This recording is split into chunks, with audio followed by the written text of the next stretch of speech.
네, 오늘은 목자 파송식이 있는 주일입니다. 하나의 작은 가정교회 공동체가 그리스도의 몸이라는 것을 믿고 그 가정교회 안에서 완성된 그리고 또 완성될 그 하나님 나라를 꿈꾸며 살아가는 우리 두 분 목자님과 또 우리 가정교회를 진심으로 응원합니다.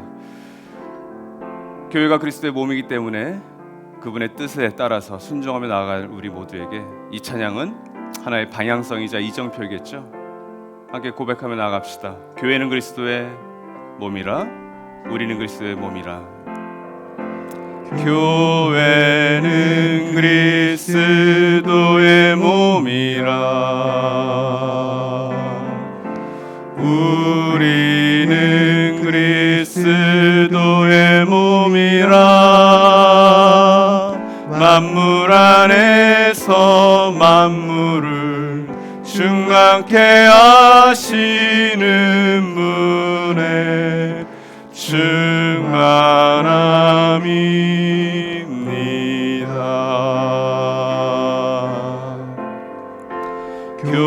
교회는 그리스도의 몸이라, 우리는 그리스도의 몸이라.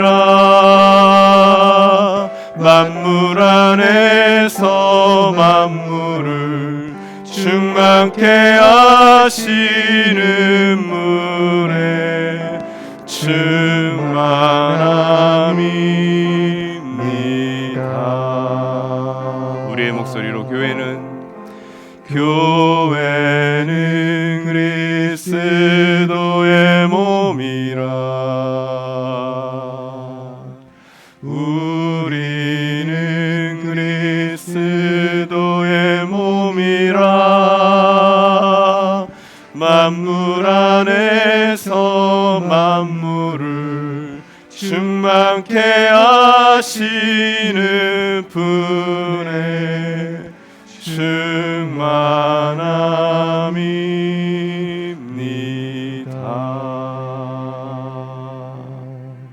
찬양하겠습니다.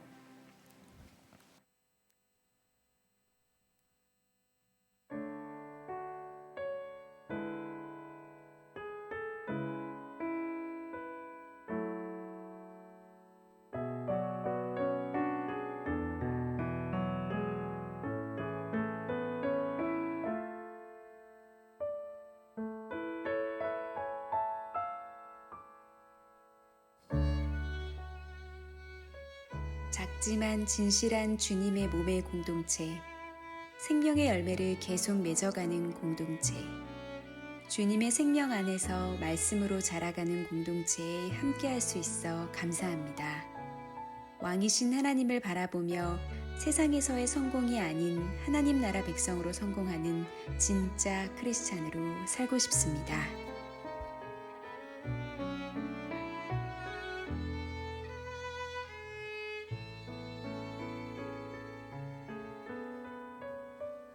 왜 하나님께서는 우리의 생각이나 꿈과 다른 길을 열어주실까요?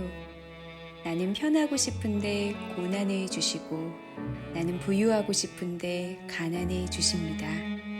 항상 아이러니하고 하나님의 존재에 대해 더 의아해지는 신앙생활입니다.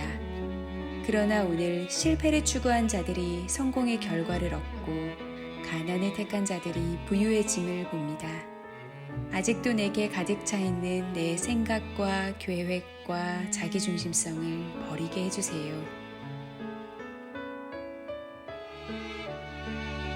공동체에 속해 있으면서 항상 내 안에 뭔가 자꾸 걸리는 마음이 들었습니다. 남편과 이야기를 나누며 그것이 인정욕구라는 것을 알게 되었습니다. 나도 저 지체처럼 드러나는 일을 해야 하는데 나는 못하니까, 실은 나도 저렇게 인정받아야 하는데 라는 마음이었던 것 같습니다. 자유로워진 줄 알았는데 여전히 인정욕구는 내 안에 있구나를 다시금 느꼈습니다. 그러나 대화를 통해, 말씀을 통해 하나님께서는 분명히 말씀하시는 듯 합니다. 하나님 보시기에 옳은 것, 하나님 보시기에 합당한 것, 그것이 잘 사는 삶이라고. 하나님의 인정이 참이라는 것을 잊지 않고 제가 있는 곳에서 어떻게 하면 아버지 앞에서 살아갈까에 몰두하며 살아가는 제가 될 수 있도록 도와주세요.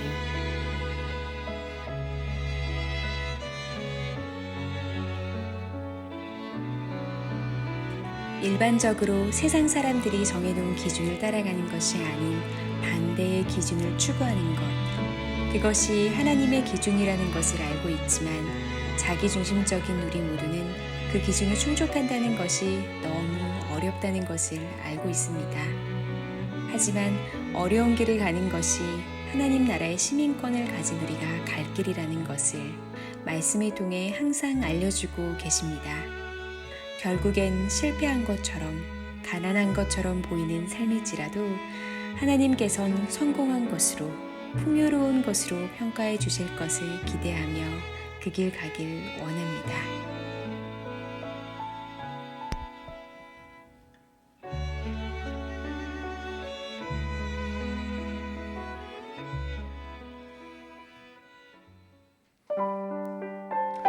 끊임없이 우리에게 돌아오라고 부르시는 그 부르심에 우리의 마음을 다해 찬양으로 함께 나아갑시다.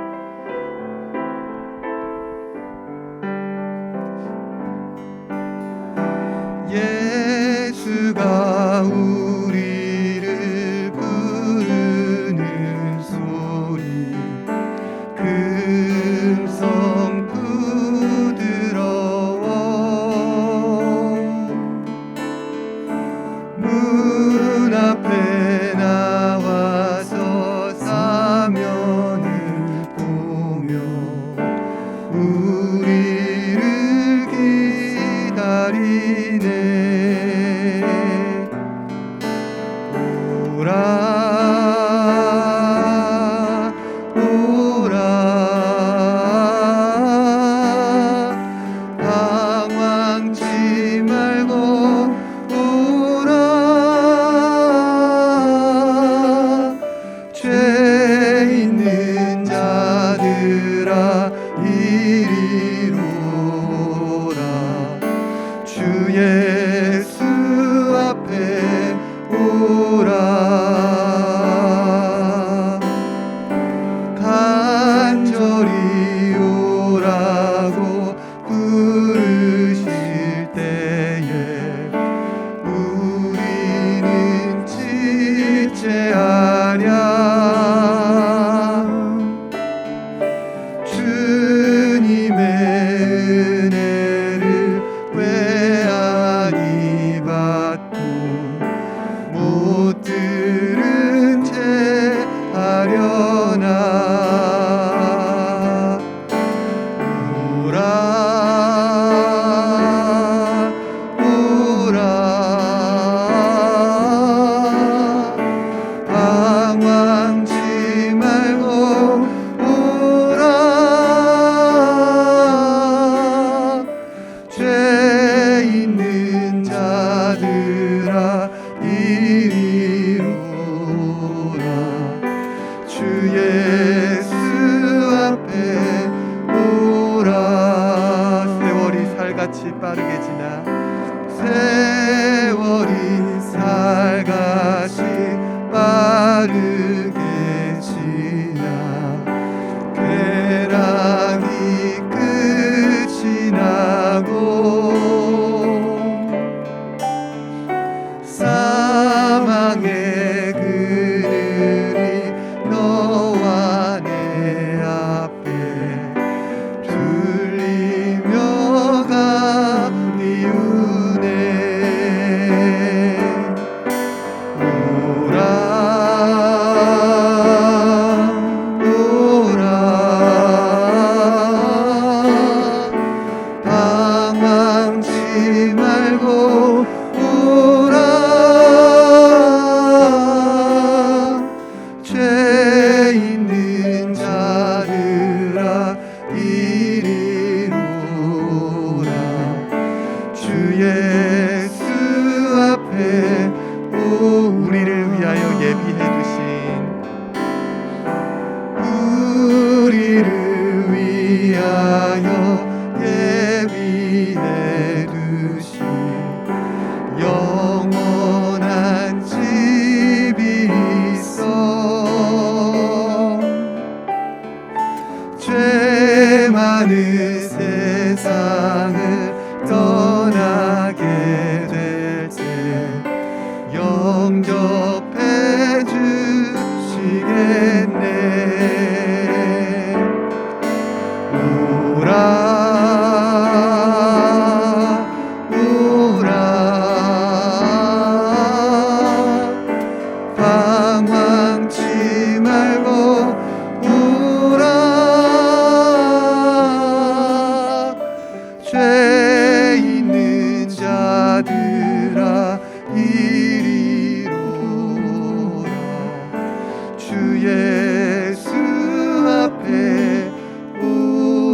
어둠에 있던 우리를 빛으로 부르셨네. 그리스도와 하나 된 우리는 그와 함께 죽었으며 그와 함께 살겠네. 이제 우리가 하나가 되어 주님의 거룩한 교회를 이루리. 영원한 그 말씀 순종하여 그 나라 꿈꾸며 함께 걸어가리라. 이제 우리가 세상 속에서 하나님 나라의 주인 되어 살리 영원한 생명을 받은 자여. 세상이 우리를 통해 주를 보리라.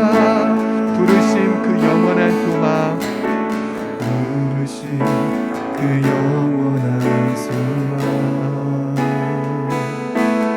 어둠에 있던 우리를 빛으로 부르셨네. 그리스도와 하나 된 우리는 그와 함께 죽었으며 그와 함께 살겠네. 이제 우리가 하나가 되어 주님의 거룩한 교회를 이루리. 영원한 그 말씀 순종하여 그 나라 꿈꾸며 함께 걸어가리라. 이제 우리가 세상 속에서 하나님 나라의 주인 되어 살리 영원한 생명을 받은 자여. 세상이 우리를 통해 주를 보고 이제 우리가 하나가 되어 이제 우리가 하나가 되어 주님의 거룩한 교회를 이루리. 영원한 그 말씀 순종하여 그 나라 꿈꾸며 함께 걸어가리라. 이제 우리가 세상 속에서 하나님 나라의 주인 되어 살리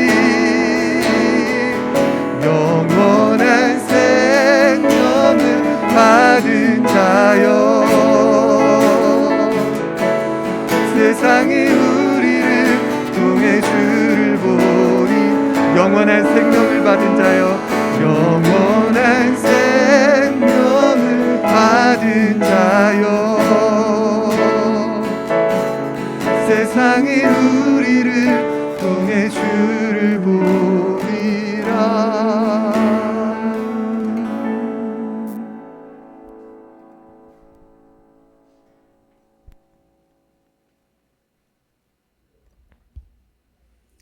하나님, 오늘도 주일을 맞아 당신 앞에 온 오프라인으로 예배할 수 있음에 감사드립니다. 소아시아 선배 교회들이 주님을 따랐던 그 고단함을 기억하며 코로나 상황 속에서도 다소 불편하게라도 예배할 수 있어 감사합니다. 여건에 상관없이 예배를 귀하게 여기며 시간을 소중히 지키겠습니다. 창립 2주년을 지나며 소아시아 7교회 말씀을 배우고 있습니다. 지난주에는 황제 숭배가 만연하고 지진으로 삶이 피폐한 지역 가운데서도 그리스도의 말씀을 지키고 그 이름을 시인하여 칭찬을 받았던 필라델피아 교회 말씀을 들으며 우리를 돌아봤습니다. 삶 가운데서 차근차근 고민하고 적용해 보도록 도와주세요. 공동체를 위해 기도합니다. 지난주 풍삼기 수료식이 있었습니다. 예수님으로부터 제자의 제자를 통해 전수되는 하나님 나라 복음이 부족한 저희들을 통해 오늘날에도 전수되고 있음에 감사드립니다. 우리가 멈춰있지 않고 복음으로 삶이 풍성해지는 증인된 삶에 한 걸음씩 나아가며 계속 성장하길 기도합니다. 선교를 위해 기도합니다. 복음 들고 산을 넘는 자들의 발길은 아름답고도 아름답지만 때론 우리 가슴을 먹먹하게 합니다. 앞선 전선에서 분투하시는 선교사님들의 영육 간의 강건함을 지켜주시고 물심 양면 동역하는 손길들도 지속되도록 해주세요. 이틀 전 방글라데시로 출국하신 차성원 한미선 선교사님들의 사역과 가정을 축복하여 주시고 사역 가운데 사랑과 협력과 선이 이뤄짐을 볼 수 있도록 도와주세요. 내일이면 평일의 일상으로 돌아갑니다. 우리의 눈과 귀를 사로잡는 많은 것들 가운데 예수의 이름을 붙들고 성령님과 소통하며 살아가도록 함께 해주세요. 예수 그리스도의 이름으로 기도드립니다. 아멘.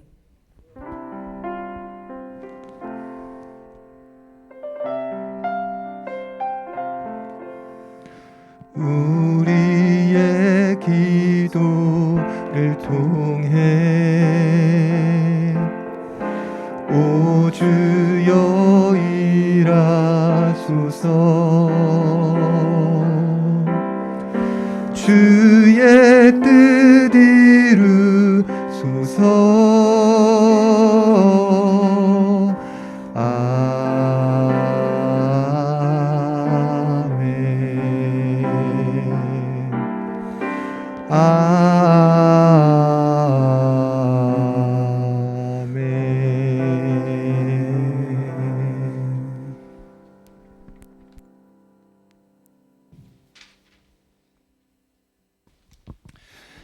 안녕하세요. 네, 반갑습니다. 여러분과 함께 나들목교회를 건강하게 세워가고 있는 김경수 목사입니다. 여러분 오늘은 특별히 이번 주 지나면서 좀 많은 일들이 있으셨을 것 같아요. 그 중에 좀 기억나는 것 중에 하나가 어버이날이어서 저희 부모님을 좀 찾아뵌 날이 특별히 생각이 납니다. 어느 때보다도 부모님의 모습을 보니까 올해 은혼식이셨거든요. 부모님들이 새보다 나이가 많이 드셨더라고요. 그 모습을 보면서 그러니까 어버이날 찾아뵐 날이 그렇게 많지 않을 수 있겠구나 하는 그런 생각이 좀 들기도 했습니다. 그러면서 순간 되게 감사했던 것은 나의 뿌리가 여기에 있었구나. 근데 사실 어버이날 부모님들 축하하러 드리러 갔는데 부모님이 밥상을 차려주셨어요. 야, 이런 만남이 어디에 있을까? 그것에 대해서 되게 감사한 마음을 가졌습니다. 그러면서 지금 돌아오면서 이런 생각이 들더라고요. 육신의 부모님께 이렇게 감사한데 지금 나의 영혼의 아버지가 되신 하나님께 나는 지금 어떤 마음으로 나아가고 있지? 육신의 어버이만 생각하는 것이 아니라 우리 삶의 진정한 주인 되시고 진정한 아버지, 어머니의 모든 성품을 갖고 계신 그 하나님을 향한 그 예배, 바로 오늘 그런 자리인데요. 그 하나님이 차려놓으신 이 예배가 여러분에게 귀중한 밥상이 되고 우리 새롭게 하는 은혜의 시간이 되었으면 좋겠습니다. 꿈꾸는 소식 전해드리겠습니다. 매주마다 드리는 광고인데요. 우리 꿈꾸는 교회에 관심 있는 분들 찾아오셔서 열린 대화에 참여하실 수 있습니다. 누구든지 오셔서 함께 하시면 감사하겠습니다. 풍성한 사람들의 초대가 계속 연결되고 있는데요. 기독교에 대해서 또 날리면 꿈꾸는 교회에 대해서 관심 있는 분들 QR코드를 찍으셔서 신청해 주시면 저희 사역자들이 연락해서 1대1로 매칭하도록 하겠습니다. 네, 오늘은 우리 꿈꾸는 교회 우리 목자님들과 함께하는 목자기도회가 있는 시간입니다. 5시에서 이곳 성남 채플에서 함께 예배하도록 하겠습니다. 네, 어제 우리 언약까지 오기가 끝났습니다. 그래서 사실 수료식은 우리 5월 넷째 주 언약까지 온 예배 때 같이 환영하고 또 어제 좀 인터뷰도 좀 했거든요. 그 내용 나누면서 함께 축하하고 축복하는 시간을 갖도록 하겠습니다. 네, 벌써 8기 하늘가족 디딤돌이 준비되고 있습니다. 우리 6월 3일부터 수서채플에서 4시부터 진행합니다. 우리 풍성한 삶으로의 초대를 마치신 분들, 우리 금이 분들을 준비시켜 주셔서 참여할 수 있도록 안내해 주시면 감사하겠습니다. 네, 오늘 특별히 어버이 주일이어서요. 우리 문정가정교회, 우리 날림목 꿈꾸는 교회를 세워가는 데서 제일 앞에서 하나님 나라 운동문으로 모범이 되시면서 세워가시는 분들에게 우리 교회에서 좀 축하의 꽃다발을 드리도록 하겠습니다. 온라인 1부 예배는 온라인이고요. 우리 2부 우리 수서채플에서 전해드리면서 우리 감사의 마음을 좀 담도록 하겠습니다.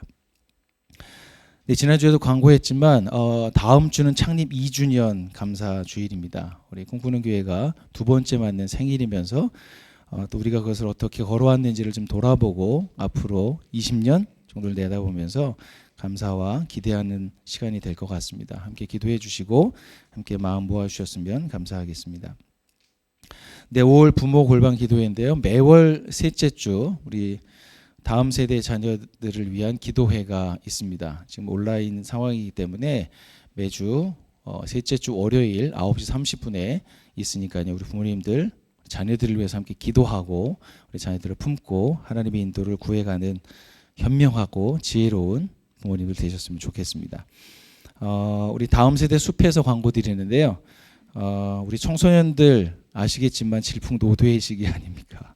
되게 힘들고 어려운 시기. 저도 아마 좀 그랬었던 것 같은데 제 기억에 그때 중학교 제 2학년 때 우리 교회 선생님이 저를 되게 잘 붙들어 주셨어요. 저게 그분을 닮고 싶었어요. 사실 하나님도 잘 모르고 예배하는 거 잘 몰랐는데 그 선생님의 그 인격적인 대화와 저를 받아들여줬던 기억이 생각이 나더라고요. 신수안 선생님이세요. 제 이름도 기억하고 있거든요. 한 인생을 좌우하는 거죠. 사실 한 인생이 아닙니다. 그 사람이 섰을 때 주변에 있는 영향을 생각한다면 가히 상상할 수 없는 일입니다. 이 놀라운 사역에 마음이 있으시고 내가 부족하지만 내가 가서 배우면서 우리 아이들을 좀 섬기겠다 하는 분들 함께 초대합니다. 우리 다음 세대 교사로 지원해 주셔서 그 특권과 은혜를 흘려보내는 통로가 되셨으면 좋겠습니다.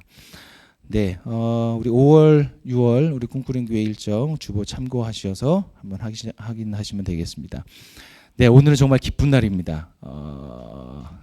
네, 뭐 박수도 나오고 있는데요. 사실 저는 나들목 교회에서 제가 2004년 8월 15일 날 목자 파송을 받았거든요. 광복절 날 제가 파송을 받아서 잊어버리지 않는 기억이 있습니다. 그때 아이가 2살이었고요. 둘째는 뱃속에 있었는데 그때 그 시간 되게 감사하고 기억으로 남아 있습니다. 예능관에서 제가 파송을 받았었는데요. 오늘 제가 또 사랑하고 또 우리 나들목 교회에서 같이 교제했었던 분들이 꿈꾸는 교회에 제가 사역을 하고 나서 첫 번째 파송 받는다는 의미에서 되게 좀 제 스스로는 제가 좀 감격스러워요. 되게 감사하고 되게 영광된 길이면서도 고난이 있겠지만 하나님의 그 부르심 앞에 하나님의 손과 발이 돼서 이 시대 속에서 교회를 세워가려고 하는 마음을 가지고 계신 우리 두 분 좀 소개하고 간증 듣도록 하겠습니다. 우리 수지가정교회 남상수 조주령 목자님 목자 파송식을 진행하겠습니다. 우리 대표로 우리 남상수 목자님 나오셔서 앞에서 간증해 주시도록 하겠습니다.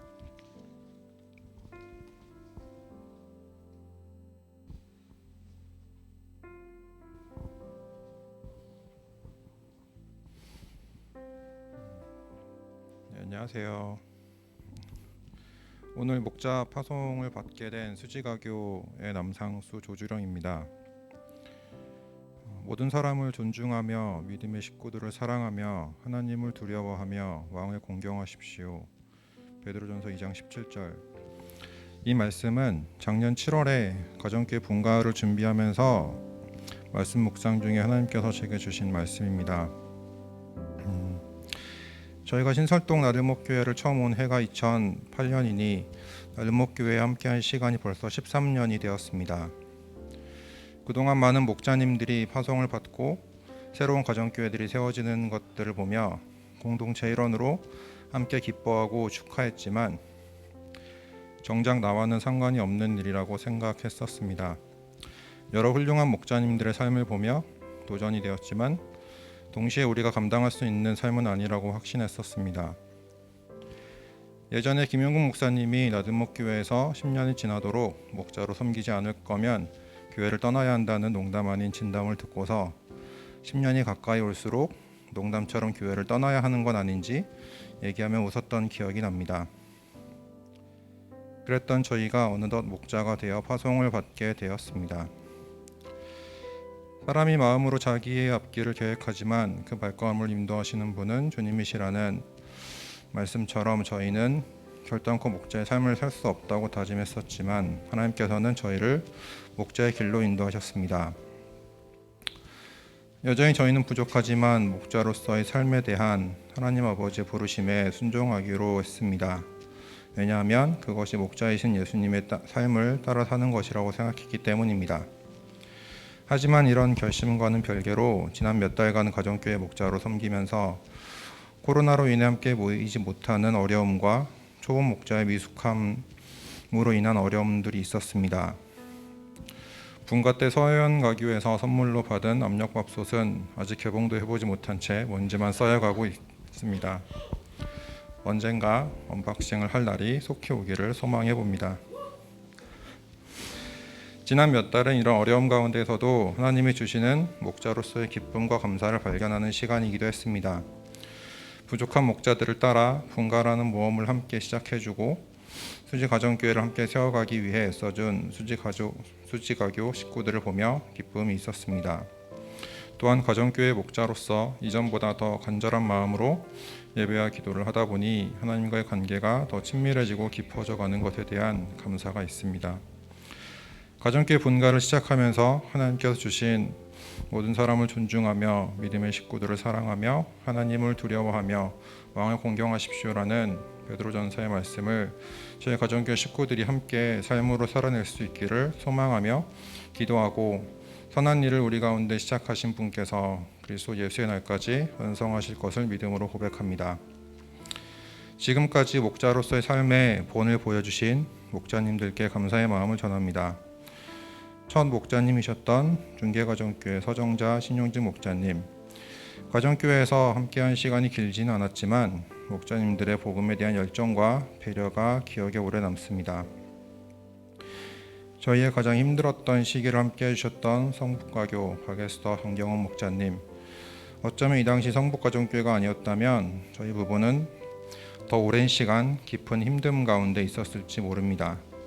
저희를 위해 애쓰시고 기도해 주셨던 그 사랑에 감사를 드립니다. 마지막으로 조금 더 긴 시간을 함께하지 못해 아쉬운 서현가교 김승희 박주영 목자님, 두 분이 보여주신 희생과 헌신을 통해 목자로서 한 걸음 내딛을 수 있는 용기가 생겼습니다. 저희보다 앞서 목자의 길을 걸어가 주신 목자님들께 깊은 감사와 사랑의 마음을 전합니다.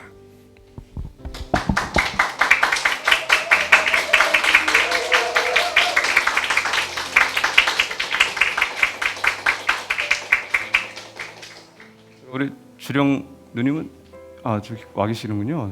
저는 무슨 청년이 앉아 있는 줄 알고. 잠깐 제가 혼자 목자 파송 시키려고 하는 거 아니시죠? 네, 앞으로 잠깐 오십시오. 네, 우리 조주령 목자님은 저보다 한 살 많으시죠. 저한테 누님이고요. 상성 목자는 저보다 어리기에 동생인데요. 두 분을 목자로 세울 수 있어서 너무 감사하고, 뭐 제가 세우는 게 아니죠. 이미 우리 신영지 서전정 목자님, 그리고 그때 너무 존경한 우리 박에스더 또 우리 정경 목자님 또 우리 여기 서영가교회 두 분 목자님 또 여러 가족들이 세운 게 아닌가 싶고요. 특별히 또 하나님의 부르심이 있었겠죠. 특별히 작년 7월이었죠. 우리 코로나 한창 시간에 분가를 했고 압력밥솥도 아직도 언박싱 못했다는 게 너무 서글픈데 뭐 저라도 가서 먹어드리겠습니다. 네, 여러분을 대표해서 오늘 목자 파송식을 진행하겠습니다. 목자 임명 기념패 남상수 조주령을 나들목 꿈꾸는 교회를 함께 세워가는 가정교회 목자로 임명합니다. 내가 나를 사랑하느냐? 베드로가 대답하였다. 주님, 그렇습니다. 내가 주님을 사랑하는 줄을 주님께서 아십니다. 예수께서 그에게 말씀하셨다. 내 양떼를 쳐라. 2021년 5월 9일 나들목 꿈꾸는 교회 가족과 최원원 목사 드림. 네, 우리 누님 먼저. 네, 이 시간에 우리 환영하실 분들 잠깐 올라오셔서 우리 선물을 좀 전달해 주십시오. 네, 교회에서는 꽃을 좀 준비합니다. 너희 둘은 왜 싸우고 있니? 아무나 올라와서 둘이 같이 올라오면 되지. 네, 아마 2부 때 더 많은 또 가교 식구들과 또 목사님들 축하할 텐데 우리 미리 지금 받는 선물은 이따 다시 다 뺏을 겁니다. 네, 2부 때 다시 드려야 돼서.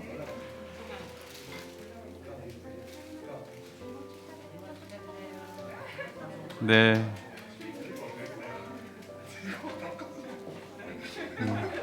네, 뭐 이렇게 부끄러워하니? 네, 이쪽으로 올라오세요. 네. 근데 우리 리나 자매가 주는 이유는 윤수가? 그래서 뭐 그런 또 인연이 있군요. 너무 감사합니다.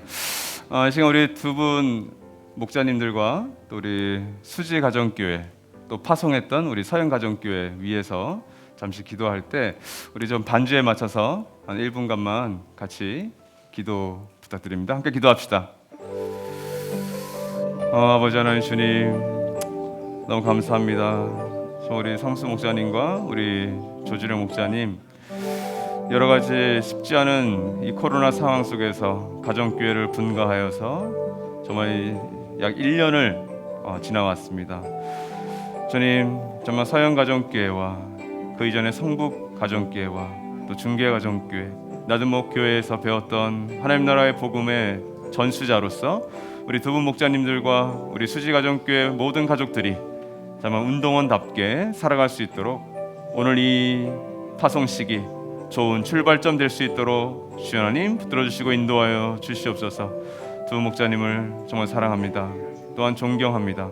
주님 앞으로 주의 그 부르심에 합당하게 잘 걸어갈 수 있도록 우리 주령 누님과 우리 성수를 붙들어 주시옵소서. 주님 감사합니다.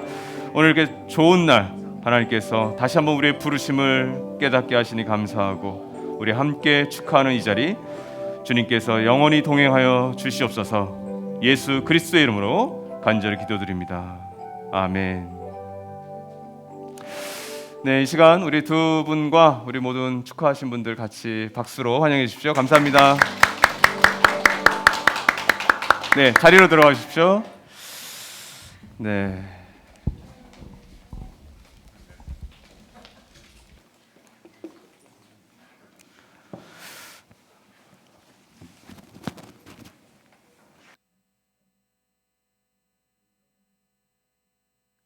이따가 저기 패도 잠깐 돌려주셔야 됩니다. 2부 때 다시 한번 해야 돼서 네, 우리 수저채플에서 또 같이 환영합시다.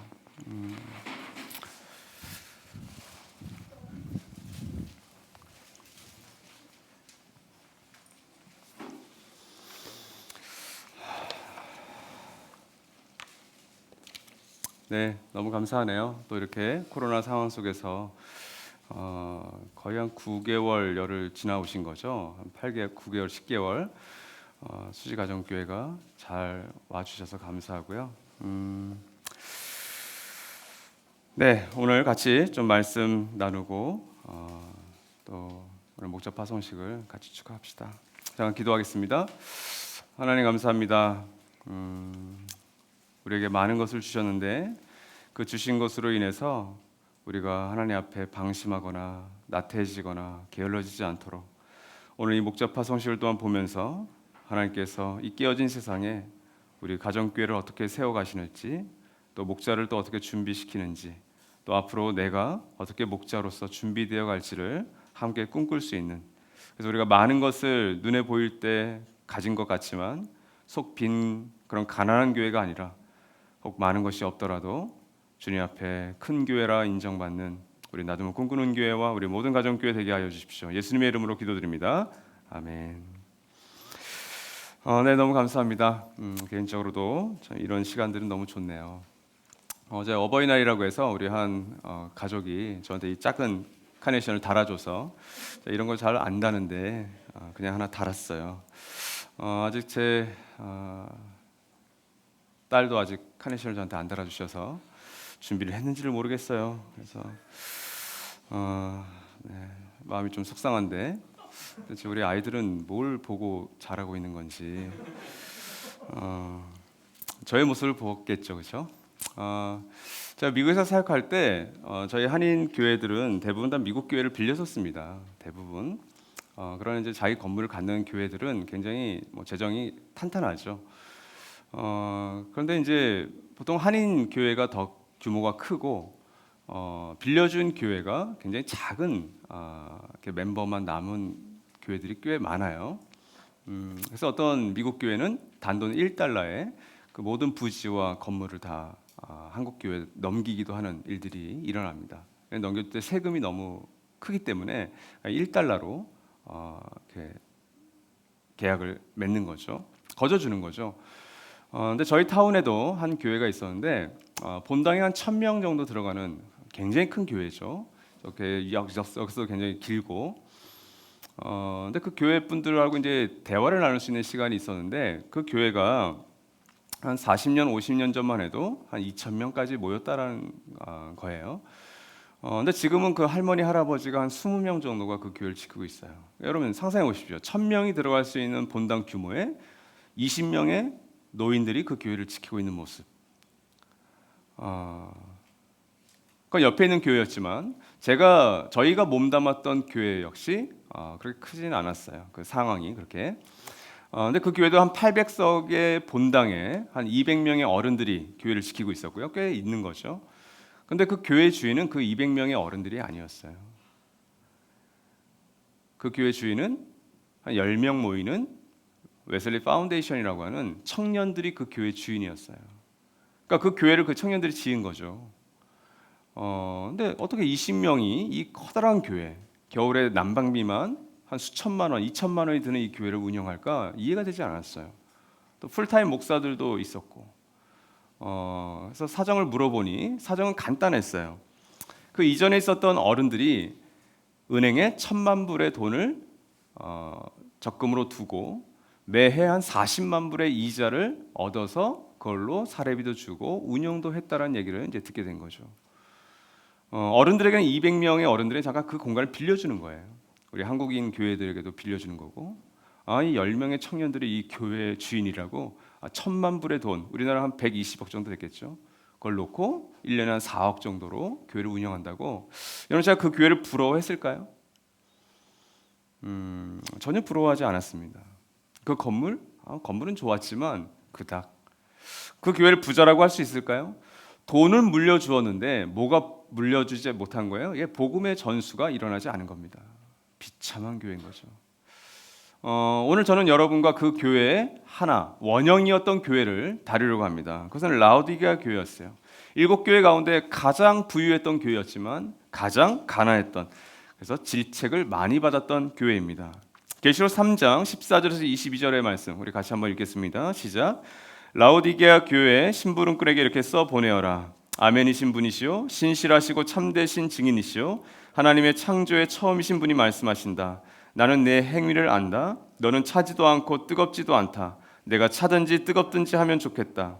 내가 이렇게 미지근하여 뜨겁지도 않고 차지도 않으니 나는 너를 내 입에서 뱉어버리겠다. 너는 풍족하여 부족한 것이 조금도 없다고 하지만 실상 너는 내가 비참하고 불쌍하고 가난하고 눈이 멀고 벌거벗은 것을 알지 못한다. 그러므로 나는 내게 권한다. 내가 부유하게 되려거든 불에 정련한 금을 내게서 사고 내 벌거벗은 수치를 가려서 드러내지 않으려거든 흰옷을 사서 입고 내 눈에 밝아지려거든 안약을 사서 눈에 발라라. 나는 내가 사랑하는 사람은 누구든지 책망도 하고 징계도 한다. 그러므로 너는 열심을 내어 노력하고 회개하여라. 보아라, 내가 문 밖에 서서 문을 두드리고 있다. 누구든지 내 음성을 듣고 문을 열면 나는 그에게로 들어가서 그와 함께 먹고 그는 나와 함께 먹을 것이다. 이기는 사람은 내가 이긴 뒤에 내 아버지와 함께 아버지의 보좌에 앉은 것과 같이 나와 함께 내 보좌에 앉게 하여 주겠다. 귀가 있는 사람은 성령이 교회들에 하시는 말씀을 들어라. 아멘. 나머지 6교회와 동일하게 이 7번째 마지막 라오디게아 교회도 그 지역의 특성이 있었습니다. 그래서 라오디게아 지역은 성경에 감사하게도 여러 번 등장해요.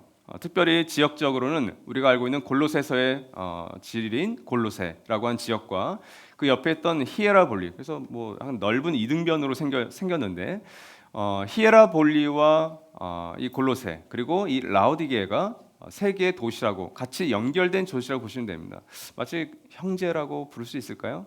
히에라볼리는 여러분 들어보셨어요? 터키 여행에 가신 분들은 파묵갈레라고 하는 지역, 흰 석회질 지역이어서 굉장히 아름다운 곳이 있어요. 저도 97년에 가봤었는데 그게 여기인지 잘 몰랐죠. 이 파묵갈레가 있는 이 온천이 있는 이 히에라볼리가 바로 이 라오디게아가 굉장히 가까운 지역이었습니다. 금융과 무역의 중심지였고요. 특별히 양모, 양의 털로 만든 옷이 굉장히 유행했던, 그리고 의학 시설이 있는 대학들, 그리고 안과, 그러니까 안약으로 굉장히 유명했던, 이 눈을 치료하는 유명했던 그런 도시였습니다. 당연히 부가 모였겠죠. 그래서 우리가 지난주에 살펴봤던 빌라델비아 교회랑 좀 달랐던 게 뭐냐면, 빌라델비아 교회는 어떤 지진이 났을 때 황제로부터 이렇게 도움을 받잖아요. 그런 교회들이, 그 지역들이. 근데 이 라오디게아 교회는 자기들이 돈이 너무 많았어요. 그래서 황제의 원조를 거절했던 도시였습니다. 자기들이 주 60년에 생겼던 지진을 복구해서 더 화려한 도시로 만들었던 곳이 바로 이 라오디게아였습니다. 이곳에 세워진 교회는 골로새서라고 하는 성경책에도 몇 번 등장을 하는데요. 라오디게아와 이 히에라볼리아와 이 골로새가 같이 우리나라로 따지면 네트워크 교회였어요. 형제 교회였어요. 그래서 라오디게아 교회에 보낸 편지와 골로새에 보낸 편지를, 히에라볼리아에 보낸 편지를 서로 소통해서 서로 돌려받던 서신이 바로 골로새서이기도 하고 이 요한계시록에 나오는 이 서신의 이름이기도 합니다. 골로새 4장 13절 보시면 나는 그가 여러분을 위하여 그리고 라오디게아와 히에라볼리에 있는 사람들을 위하여 수고를 많이 하고 있음을 증언합니다. 그래서 그라는 건 골로새 교회를 세웠던 에바브라라고 하는 사람입니다. 골로새 1장 7절에 나오는데 골로새 4장 16절 말씀 같이 한번 읽어볼까요? 여러분이 시작. 여러분이 이 편지를 읽은 다음에는 라오디게아 교회에서도 읽을 수 있게 라오디게아 교회에서 오는 편지도 읽으십시오. 우리에게 전해지진 않죠. 라오디게아에도 편지를 보냈습니다.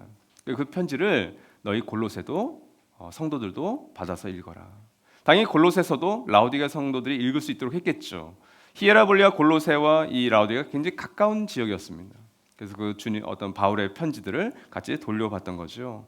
그만큼 이 교회가 끈끈하게 같이 네트워크를 이루고 있었습니다.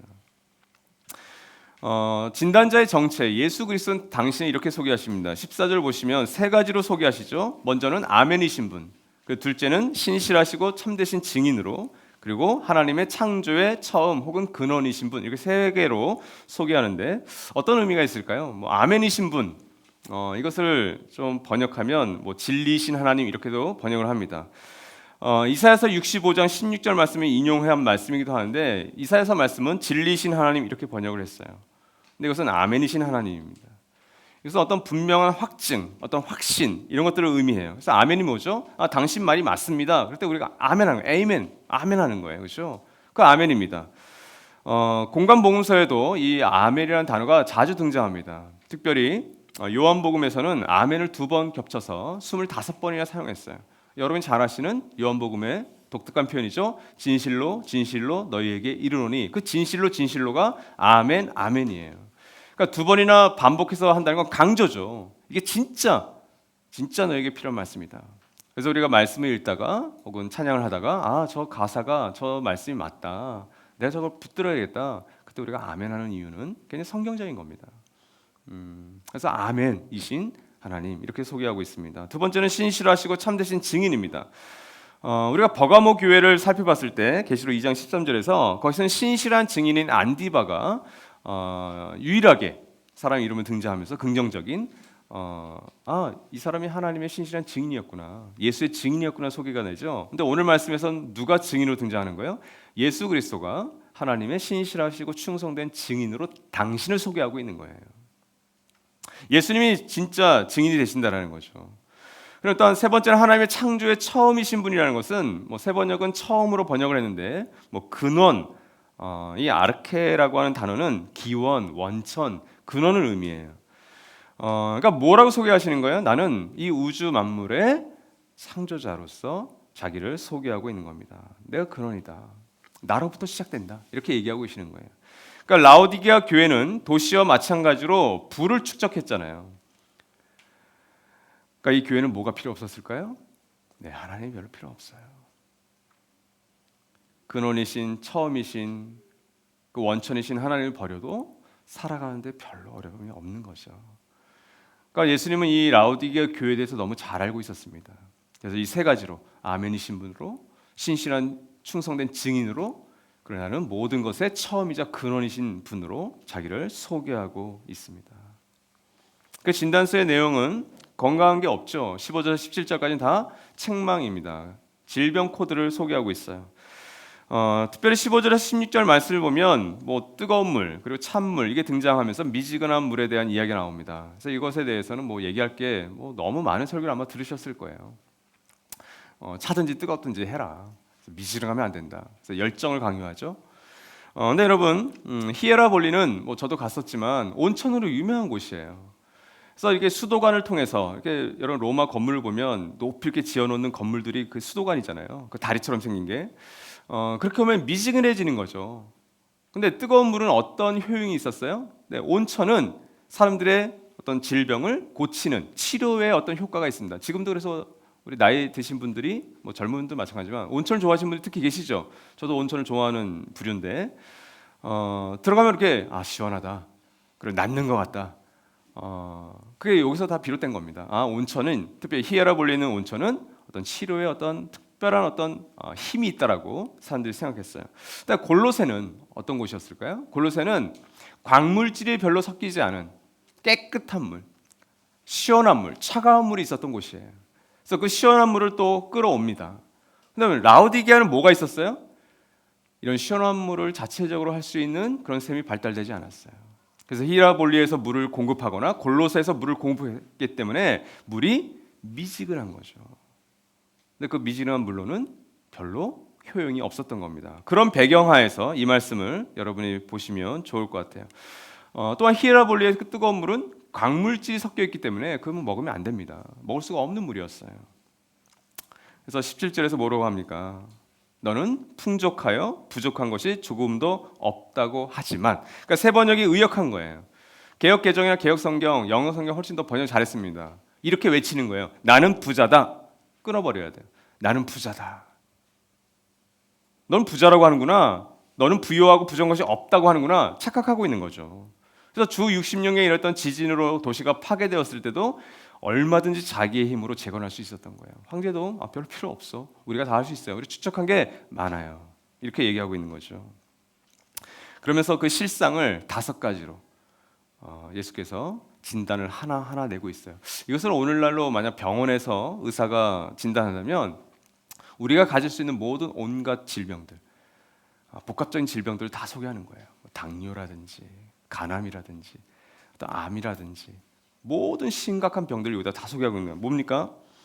첫 번째는 비참하고 두 번째는 불쌍하고 이 첫 번째 두 번째 건 일종의 제너럴한 거예요. 둘 다 비슷한 겁니다. 비참함이나 불쌍함이나 그냥 이 뜻은 곤고하다 혹은 불행하다, 그것도 엄청난 불행을 의미하는 거예요. 라오디게아 교회는 많은 것들을 갖고 있었습니다. 그런데 너는 비참하다, 넌 실상 불쌍하다 이렇게 얘기하고 있는 거예요. 그리고 세 번째, 네 번째, 5번째 어떤 책망 코드, 이 질병 코드는 특수한 겁니다. 이건 라오디게아 교회에 해당되는 거예요. 그래서 나중에 처방을 보면 이 세 번째, 네 번째, 다섯 번째에 맞춰서 처방을 해주십니다. 세 번째가 뭐죠? 너는 가난하다. 부유하다고 생각했지만 실상 넌 가난했다. 이렇게 얘기하고 있는 거죠. 네 번째는 눈이 멀었다. 의료와 안약으로 유명했던 도시입니다. 그런데 너희 교회는 눈이 멀어 있어. 꼬집고 있는 거죠. 다섯 번째는 벌거벗었다. 유명한 양모 주산지였습니다. 돈이 없어서 이들이 옷을 안 입고 있었을까요? 그런데 너희들은 사실은 벌거벗었다. 이 말씀을 보면서 벌거벗은 임금님 생각이 나더라고요. 자기는 옷을 입고 있다고 생각하는데 주님 볼 때는 옷을 그냥 다 벗고 있는 거죠.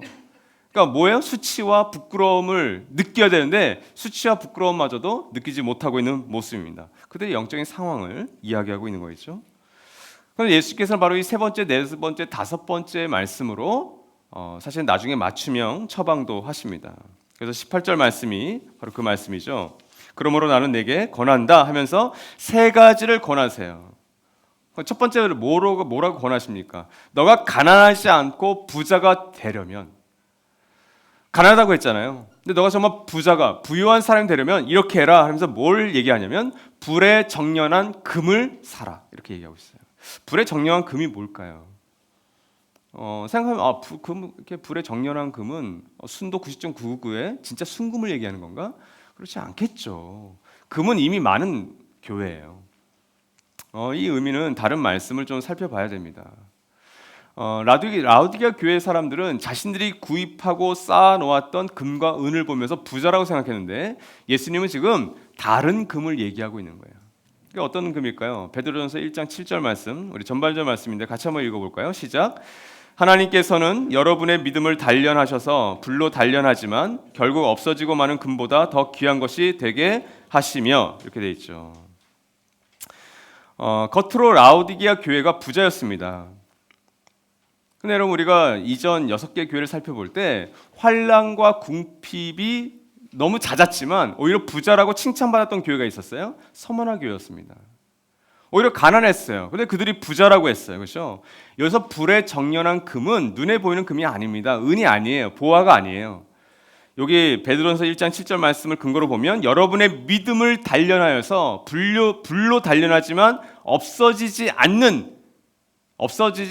마는 그 금보다 더 귀한 것 뭐예요? 고난 가운데 환난 가운데 단련된 믿음. 그러니까 어떤 고난을 거쳐서 그 믿음이 단단해진 것을 의미하는 거죠. 그러니까 여러분 눈에 보이는 돈이 아닌 고난을 통과한 믿음이라고 보는 겁니다. 두 번째는 벌거벗지 않고 수치를 가리려면 이렇게 되어 있죠. 뭘 입으라고 되어 있어요? 흰옷. 흰옷은 우리가 지난주에도 살펴봤잖아요. 이것은 그리스도의 피로 씻겨진 계시록 7장 13절 14절에 나오는 바로 그 옷입니다. 그러니까 하나님 나라의 백성들은 이 흰옷을 입는 거죠. 흰옷이라는 것은 우리가 죄의 수치와 부끄러움을 가려주신 옷, 그리스도의 의의 옷. 그러니까 여러분 우리가 예수 그리스도를 믿는다라는 건 사실 우리 자기 자신과의 관계에서는 나의 상처, 나의 쓴뿌리, 내가 원 가정으로부터 받을 수밖에 없었던, 내가 살아오면서 받을 수밖에 없었던 그런 온갖 어떤 죄로 인한 것들을 입고 있는데 그걸 덧입혀 주시는 거죠. 그게 흰옷입니다. 그래서 나를 제대로 보는 거죠. 나 옆에 공동체로 살아가는 사람을 제대로 보는 거죠. 그전까지 내 남편, 내 아내, 내 아이들, 내 부모님을 잘못 오해하고 다른 시선을 봤는데 내가 그리스도 안에 있을 때는 이 흰옷을 입은 시선으로 정체감으로 바라보게 되는 겁니다. 흰옷을 입으라고 합니다. 세 번째는 눈이 멀지 않고 눈이 밝아지려면 뭐라고 되어 있어요? 안약을 사서 발라라. 심플합니다. 치료제입니다. 안약을 발라서 치료하라는 겁니다. 근데 여러분 더 이상 덧붙일 말씀이 없죠. 근데 이 세 가지에 공통점이 하나 있어요. 라우디게아 교회 성도들은 돈이 꽤 많았던 것 같습니다. 교회도 개인들도.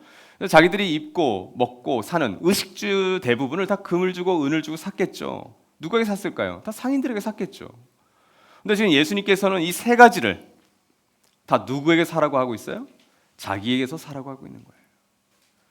내게서 사서 금을 내게서 사고 흰옷을 사서 안약을 사서 누구입니까? 다 모든 것을 그리스도에게서 사야 했어요. 그러니까 라우디게아 교회는 처음부터 잘못된 사람에게, 잘못된 대상에게 자기들이 필요했던 것들을 샀던 겁니다. 낭패를 본 거예요. 정말 구입해야 될 그 대상에게서 정말 필요했던 것을 구입하지 않았던 겁니다. 그러니까 여러분 이 말씀이 바로 이들을 향한 처방이었어요. 그리고 동일하게 19절 20절 말씀에서 경고하십니다. 그 경고 핵심이 뭐예요? 결국 회개하라예요. 결국 또 회개하래요. 뭐 이 말씀보다 어떤 좋은 처방이 있을까요?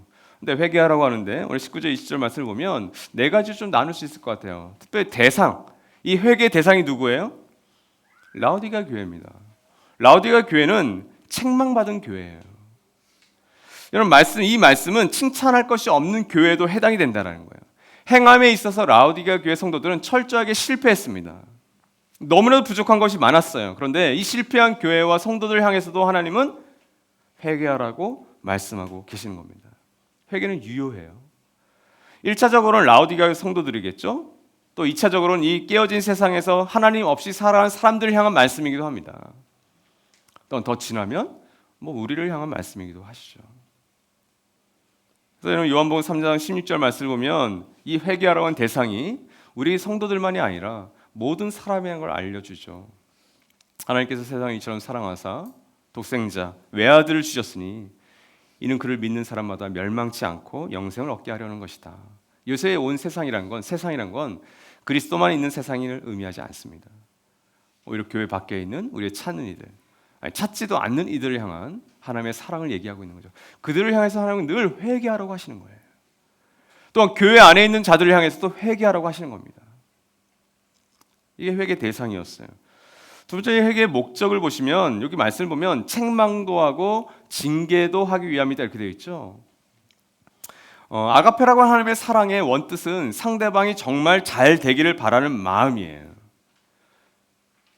지금 바로 그렇게 해서 이 회개를 하려고 하시는 겁니다. 그러니까 여러분 징계와 책망은 사랑하기 때문에 하는 거예요.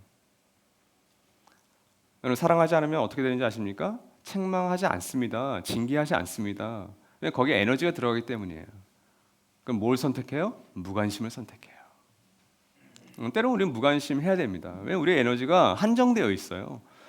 그래서 우리가 하늘 가족 디딤돌을 하는 이유가 뭐예요? 우리는 하늘 가족들만 신경 쓰겠다예요. 하늘 가족도 우리는 목양을 하겠다. 세상에 여러 경조사들이 일어나지만 우리는 하늘 가족들이 누구인지를 알고 그들에게 우리가 함께 축하하고 함께 울어주겠다. 이게 멤버십입니다. 그래서 하늘 가족이 아닌 분들에 대해서 우리는 사실은 무관심하죠. 그렇죠? 대신 우리가 교회 사명인 찾는 이들을 위해서, 잃어버린 양들을 위해서, 또 우리가 도움을 줘야 될 분들에 대해서 사랑의 마음을 또 갖는 거죠. 히브리서 12장 6절 7절 말씀 우리 같이 한번 읽어볼까요? 주님께서는 시작. 주님께서는 사랑하시는 사람을 징계하시고 받아들이시는 아들마다 책찍질하신다. 징계를 받을 때 참아내십시오. 하나님께서는 자녀에게 대하시듯이 여러분에게 대하십니다. 아버지가 징계하지 않는 자녀가 어디 있겠습니까? 그러니까 여러분 히브리서 말씀은 오늘 이 라오디게아 교회의 모습을 잘 보여주는 거죠. 예수께서는 이 라오디게아 교회를 자신의 사랑하는 자녀, 아들과 딸처럼 징계하시고 책망하시는 겁니다. 우리가 부서 사역을 할 때도 마찬가지겠죠. 또 우리가 가정교회에서 목양을 할 때도 마찬가지겠죠. 내가 정말 사랑하면 징계합니다. 내가 정말 사랑하면 책망합니다. 근데 내가 사랑하지 않으면 또 그럴 여력이 없으면 무관심하게 놔둡니다. 왜? 그게 편하니까. 세 번째는 방법입니다. 어떻게 회개하라고 하시죠? 여기 보시면 열심을 내어 노력하고 회개하여라. 그래서 열심을 내어 노력하라고 하는 어떤 무엇이 빠져 있는 것 같아요. 근데 이것은 세 번역을 좀 잘못한 거예요. 이거는 여기서 열심을 내어 노력하라는 것은 뭘 노력하라는 거냐면 회개를 노력하라고 하는 거예요. 그러니까 결국 이렇게 얘기하는 거죠. 열심히 회개해라. 이렇게 얘기하는 거예요. 라오디게아의 특징이 뭐였죠? 미지근함이었잖아요. 그러니까 회개도 미지근했던 거예요. 회개는 선명하면 선명할수록 더 하나님께 나의 삶의 방향성을 맞추게 됩니다. 근데 회개가 미지근하니까 하나님 앞에 온전하게 나갈 수가 없게 되는 겁니다. 그렇지 않습니까? 여러분 부부와의 관계를 한번 생각해 보십시오. 아내가 남편에게 좀 꺼리끼는 것이 있다. 이건 분명히 죄성으로 인한 거야. 심각한 실수를 했다 칩시다. 그러지 않길 바라지만 근데 그 아내와 혹은 남편의 회개가 미지근해요. 그럼 뭐가 잘못된 거죠? 눈에 보이진 않아요. 그냥 적절하게 살고 있는 것 같아요. 근데 뭐가 문제죠? 그 신뢰관계는 깨어진 겁니다. 하나님과의 관계에서 회개하라는 것은 열심히 회개해라. 이게 방법이에요. 열심히 회개해야 되는 거구나. 안도하지 마십시오. 이만큼은 회개했으니까. 주님 지금 라오디게아 교회를 향해서 너의 있는 힘을 다해서 열정을 다해서 너가 회개해. 그래야 다시 시작할 수 있는 거예요. 네 번째는 유익입니다. 회개 유익에 대해서 얘기하고 있어요. 이것이 우리가 너무나도 잘 알고 있는 말씀이죠. 보아라, 내가 문 밖에 서서 문을 두드리고 있다. 여러분 너무나도 우리가 외우고 있는 말씀이죠. 누군지 내 음성을 듣고 문을 열면 내가 그래도 들어가서 먹고 마시고 이건 말씀은 너무 유명한 말씀이잖아요. 근데 이 말씀은 대대적으로는 새생명 전도 축제, 전도 폭발 훈련 이럴 때 많이 쓰는 거예요. 그래서 예수 안 믿는 사람들이 지금 예수께서 당신의 마음의 문을 두드리고 계십니다. 그래서 그런 사파들 보시죠? 집 문이 잘 그려져 있고 예수님 밖에 흰 옷을 입고 있고 문을 두드리려고 하시는 모습. 근데 여러분 문맥상에서 보십시오. 이 3장 20절 말씀은 1차적으로 누구에게 하신 말씀입니까? 성도들에게 하신 말씀이에요. 예수 안 믿는 사람들의 마음의 문을 두드리시는 게 아니라 지금 여기서는 라오디게아 교회 성도들, 하나님을 주인으로 삼고 있는 라오디게아 성도들 향해서 지금 주님이 문을 두드리고 계시는 거예요. 그들이 주님께 문을 안 연 거예요. 지금 회개의 초청에 응답해야 하는 이 라오디게아 교회를 향한 보상과 유익이 3장 20절 말씀입니다. 내가 서서라는 건 현재형이에요. 지금 이 순간 주님은 말씀하고 계시는 거예요. 현재 각 사람의 라오디게아 성도의 마음의 문에 서 계시는 겁니다. 누구든지 내 음성을 듣고 문을 열면 주님은 강제로 문 열지 않으세요. 여러분이 아무리 말씀에서 벗어나 행동을 해도 주님은 바로 심판하지 않을 수도 있고요. 주님 강제로 마음을 열고 회개시키지 않으세요. 현재형으로 문 앞에 서 계세요. 무슨 의미예요? 인격적인 분이시라는 거죠. 인격적인 반응을 원하시는 거예요. 그렇지 않습니까? 우리가 부부 관계에서도 부모와 자녀의 관계에서도 내 자녀가 잘못했네. 너 이리 와. 아빠나 엄마가 혹은 남편이 아내가 이걸 강제로 할 수 있다고 생각하세요? 그건 로봇이죠. 그건 인격적인 관계가 아닙니다. 비인격적인 관계라고 하는 거예요. 인격적인 관계로서 그 중요성을 알려주시는 거죠. 강요하지 않으세요. 문이 열릴 때까지 기다리십니다. 다음으로 주님은 식탁의 교제를 얘기하시죠. 나는 그에게로 들어가서 그와 함께 먹고 그는 나와 함께 먹을 것이다. 이렇게 얘기하십니다. 당시 문화에서 식사를 한다는 것은 삶을 나누는 거예요. 굉장히 밀접하고 가까운 사람들과 식사를 합니다. 혹은 아예 손님이거나 환대를 해주는 거죠. 그러니까 여러분 이 3장 20절의 말씀이 라오디게아 교회를 향한 말씀이라는 거예요. 이 회개하는 것의 끝에 남은 이 회개의 유익을 얘기하고 있는 겁니다. 달리 말하면 뭐예요? 회개하지 않으면, 그것도 열심히 우리가 회개하지 않으면 이 유익, 주님이 나와 함께 먹고 마시는 역사는 일어나지 않습니다. 마태복음 11장 19절 말씀이 이 마지막에 이 부분을 잘 말씀해주고 있는 것 같아요. 같이 한번 읽죠. 시작. 인자는 와서 먹기도 하고 마시기도 하니 그들이 말하기를 보아라, 저 사람은 마구 먹어대는 자요 포도주를 마시는 자요 세리와 죄인의 친구다 한다. 그러나 지혜는 그 한 일로 옳다는 것이 입증되었다. 여러분 주님께서 공생애 동안 오해받았던 것이 저 사람은 술을 즐겨한다, 세리와 죄인의 친구다 그랬죠. 뭘 지금 실천하고 계시는 거예요? 이 3장 20절 말씀을 실천하고 계시는 거예요. 주님이 죄인들의 마음을 강제로 여셨을까요? 그러지 않습니다. 현장에서 간음했던 여인까지도 인격적인 반응을 기다리시잖아요.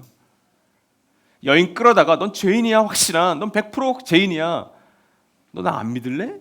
그러지 않으세요. 그러니까 이 말씀 자체는 주님의 인격적인 반응과 그분이 어떻게 죄인들과 함께 먹고 마시는가를 보여주는 일종의 메타포죠.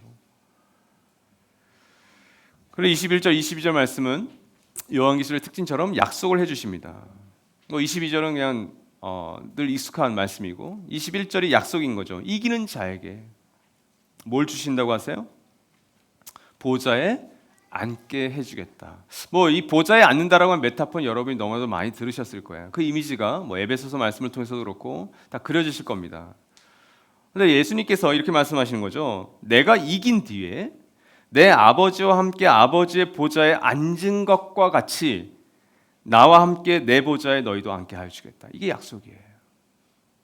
그러니까 조금 달라요. 더 구체적으로 표현을 하셨고 그 영광스러운 걸 자신을 빗대어서 지금 설명하고 계시는 겁니다. 마태복음 19장 28절 말씀 같이 한번 읽죠. 시작. 내가 진정으로 너희에게 말한다. 새 세상에서 인자가 자기의 영광스러운 보좌에 앉을 때 나를 따라온 너희도 12보좌에 앉아서 이스라엘 12지파를 심판할 것이다. 이 이미지입니다. 예수님의 12제자, 예수를 따라서 제자의 길로 왔던 그들에게 내가 12보좌를 너희가 앉게 해주겠다. 그러니까 요한계시를 보면 24장로가 또 등장하죠.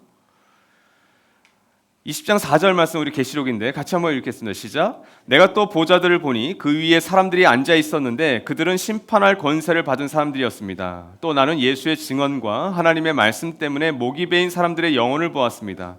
그들은 그 짐승이나 그 짐승 우상에게 절하지 않고 그들의 이마와 손에 그 짐승의 표를 받지 않은 사람들입니다. 그들은 살아나서 그리스도와 함께 1000년 동안 다스렸습니다. 이 보좌에 앉은 사람의 특징이 뭐냐면 그 위에 사람들이 앉아있는데 그들은 권세를 받았대요. 근데 그 권세를 받은 사람들은 그리스도와 함께 1000년 동안 다스릴 사람들이에요. 근데 그 사람들은 뭐 어떤 사람들이에요? 말씀 때문에 목이 베인 영혼들이래요. 다 연결되지 않습니까, 여러분? 불로 단련된 금을 샀던 사람들, 흰옷을 입었던 사람들, 그 사람들이 바로 예수와 함께 보좌에 앉아서 1000년 동안 온 우주를 다스릴 것이다. 이게 약속이에요. 그러니까 여러분 에베소서에 바울이 얘기했던 하늘에 속한 신령한 그 복, 영광스러운 복, 상상하기 어려운 그 복을 우리가 이미 받았다. 그런데 여러분 눈에 보이는 금과 은 때문에 내 벌거벗은과 내 수치를 그걸로 가리겠다고요? 말이 되지 않는 거죠. 그래서 열심히 회개해라. 여러분 책망이 아닌 칭찬받는 교회로 남으려면 이제 우리가 마지막 7교회를 다 살펴봤잖아요. 다음 주는 이제 2주년 창립 예배여서 우리 김용욱 선생님께서 말씀 전해 주실 거고 교회와 관련된 말씀을 해주시겠죠. 그리고 그 다음 주에는 대단원인 8번째 나도 뭐 꿈꾸는 교회를 알아볼 텐데 세례식에 대한 말씀입니다. 두 도시의 사람들 이 7개의 교회를 모두 살펴봤어요. 그렇다면 여러분 모든 교회가 다 책망을 받습니다. 책망을 해야 되는 징계를 해야 되는 요소들이 다 있어요. 그럼에도 불구하고 어떤 교회는 거의 다 칭찬이 가득해요. 근데 어떤 교회는 책망이 가득해요. 라오디게아 교회가 그랬습니다. 어떻게 하면 여러분 우리 칭찬받는 교회로 남을 수 있을까요? 3가지로 좀 정리하겠습니다. 첫 번째 여러분 교회 주인을 기억하십시오. 오늘 말씀 가운데 이 미지근한 물을 마셨던 예수 그리스도께서 나는 너를 내 입에서 뱉어버리겠다고 하셨어요. 이건 개인과 공동체에게 모두 해당됩니다. 무슨 말이냐면 너가 어떤 사역을 하든 너가 어떤 사명을 갖고 있든 너가 어떤 열심으로 일을 하든 내 입맛에 맞지 않으면 나는 뱉어버릴 거야. 이 말씀이에요. 제가 아무리 열심히 사역을 한다 해도 그것이 그리스도의 입맛에 맞지 않으면 뭐예요? 뱉어버리겠다는 거예요. 콱 하고 먹으면 안 되는 물이거든요. 그건 교회라고 하는 그리스도의 몸을 아프게 하는 먹거리예요. 마실 거리라는 거죠. 마시지 않겠다라는 거예요. 우리 모든 부서에서 다음 세대 사역에서 청년부에서 가정교회에서 우리 꿈꾸는 연합교회 안에서 그리스도의 입맛에 맞지 않는 사역은 뱉어버리시겠다. 억지로 그리스도에게 먹으려고 하지 마십시오. 벌 받습니다, 여러분. 그죠? 주님 이건 드셔야 돼요. 이건 제가 계획하고 제가 만든 거예요. 큰일 나려고요, 여러분. 그래서 주님 그 얘기하고 계시는 거예요. 뜨거운 물은 치료에 효과가 있어요. 차가운 물은 먹어야 돼요. 근데 미지근한 광물질이 섞인 물 누가 먹어요? 그러니까 여러분 우리의 사역에 우리가 섬김에 이런 광물질들이 들어있는가를 여러분 점검하십시오. 이게 정말 그리스도의 입맛에 맞는 건가? 예수께서 싫어하시는 바 그 행위가 미지근해지는 것, 반대로 머리 대신 그리스도의 뜻에 순종하는 사역. 여러분 이게 왜 중요하냐면 이스라엘 백성들은 얼마나 하나님께 축복을 많이 받았습니까? 그런데 이스라엘 백성들이 자녀됨을 신분과 정체성을 잊었을 때 이사야서 말씀에서 오늘 이 라오디게아 교회를 이사야서 말씀이니까 한 주전 언제예요? 한 600년 전, 700년 전에 이미 하신 말씀이 있어요. 저는 이 말씀을 읽으면서 이거 라오디게아 교회를 향한 말씀이네. 오늘 우리 한국 교회를 향한, 미국 교회를 향한, 유럽에 있는 교회를 향한 말씀이기도 하시네. 한번 같이 읽어볼까요? 이사야서 2장 7절, 8절, 9절입니다. 시작. 그들의 땅에는 은과 금이 가득하고 보화가 셀 수 없이 많습니다. 그들의 땅에는 군마가 가득하고 병거도 셀 수 없이 많습니다. 그들의 땅에는 우상들로 꽉 차 있고 그들은 제 손으로 만든 것과 제 손가락으로 만든 것에게 꿇어 엎드립니다. 이처럼 사람들이 천박해졌고 백성이 비굴해졌습니다.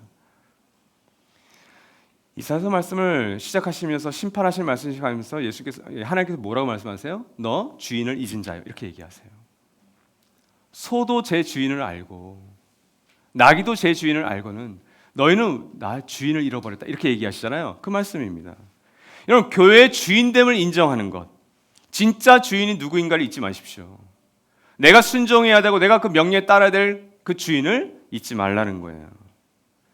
그리고 여러분 기억하십시오. 교회의 주인은 사람일 수 없습니다. 여러분의 가정교회 주인도 사람이 아닙니다. 그죠? 우리 목사님들이 오해하지 마셔야 되겠죠. 교회 주인이 대표 목사? 당연히 아니죠. 단 중요한 게 있습니다. 주인 의식은 필요합니다. 그렇죠? 건강한 주인 의식. 그래서 내가 정말 이 주인 의식을 가지고 목자로서, 언약가로서, 하늘 가져서 살아간다면 달라지죠. 주인 의식은 기억하되 내가 교회에 뭘 많이 봉사했다고, 뭘 많이 좀 헌신했다고, 내가 또 사역자라고 착각하지 마십시오. 그럴 여지를 주지 않습니다. 나도 꿈꾸는 교회의 주인 누구실까요? 당연합니다. 그리스도십니다. 하나님이십니다. 성령님이세요.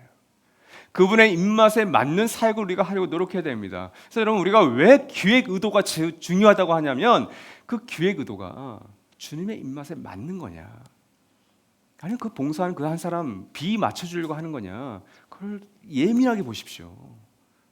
그럴 필요 없습니다. 그리스도의 입맛에 정말 맞는지를 물어보셔야 돼요.